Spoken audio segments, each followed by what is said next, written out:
Hey Ratbags, it's Jade with another Nightingale video today. We're going to be taking a look at their monthly Q&A. It's been a bit delayed, it was meant to come out last week, but some of the game devs have gone over to Gamescom. And I figured that would mean we would see some more gameplay or some sort of reveal, but it's not the case. It does look like we won't really see anything now, maybe, until possibly the Game Awards in November, December.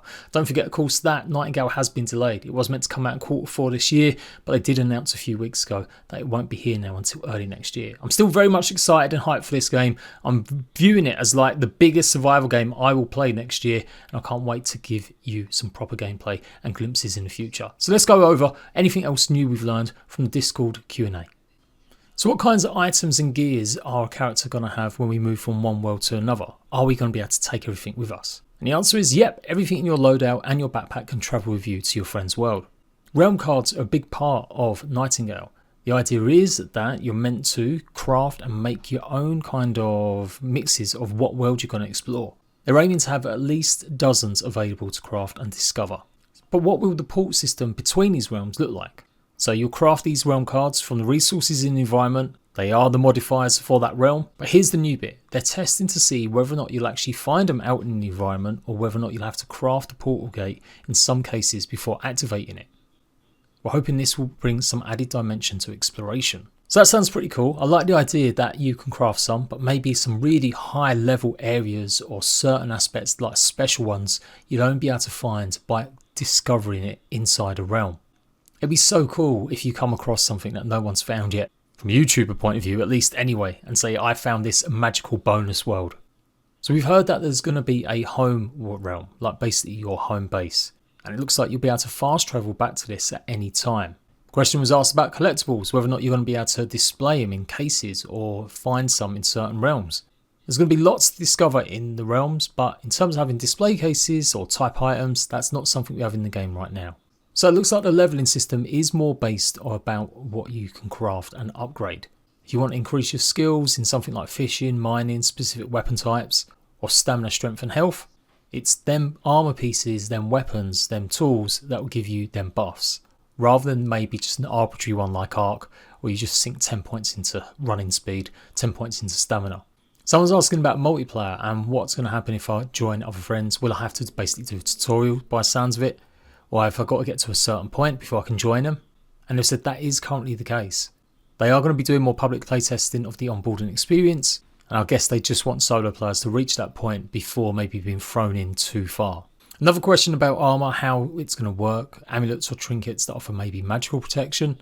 And they've said again that it's driven by the crafting system. Using hides from creatures with better resistance to X will provide your clothing with better resistance to X. There may be some additional methods of bolstering your protection too, but we haven't looked at all the details down yet. That's pretty cool as well. Find a poisonous snake, then you may be more resistant to it if you use its hide. Nothing to reveal just yet about Steam Deck compatibility, and character customization is going to be a big thing for them. You'll be able to select a character type from a range of options when you start the game, and then through playing you'll be able to earn new recipes for armour and clothing that you'll be able to craft and customise your appearance with. Obviously there's a lot of room for diversity here, so it's an area that we expect to evolve and develop beyond early access launch. Fancy wearing whatever clothes you want? Then it's going to be provided. Your character type, your body type can wear whatever you want. I am totally down for finding a pretty corset. What kind of tools are there going to be in the game? We already know about the axe pick, but is there a fishing rod? More? So they've simply said they've got the axe pick, the wood axe and hunting knife. That covers the fundamentals of gathering in the world, but are expanding the hunting weaponry such as the sling bow, rifle and more. Now the sling bow sounds pretty interesting. Someone's asking about hunger and stamina and inertia. Will it be noticeable? So the survival systems are going to be more traditional. At first I was feeling like they might go pretty light. I'm still guessing that will be the case. I don't think you'll end up dying just because you're running out of food. It might be something more along the lines of Valheim, but we'll have to wait and see. But yeah, they've said they've got survival systems of hunger, health and stamina, and there will be a movement inertia that has a natural feel to it.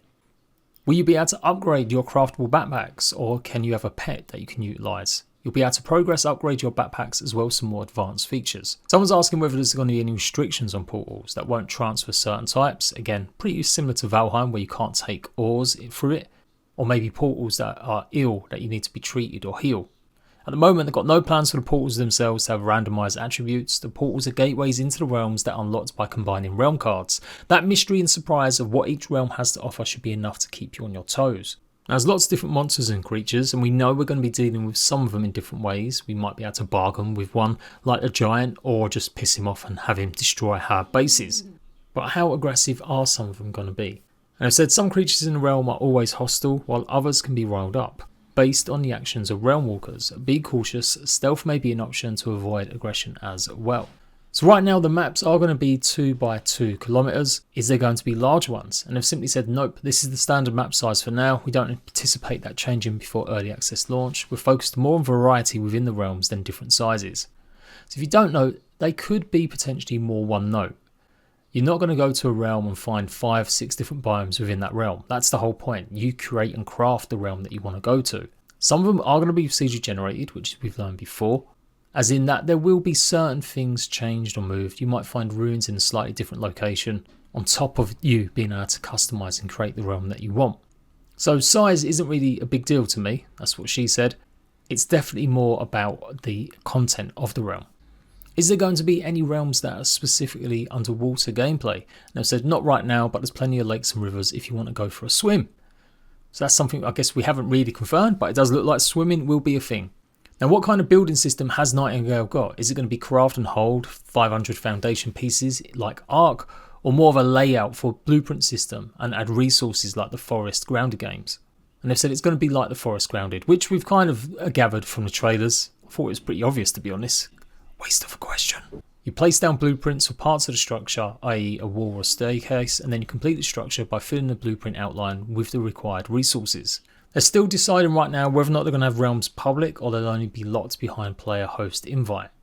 They're working on it, but they can't say whether it's going to be there at the start of early access.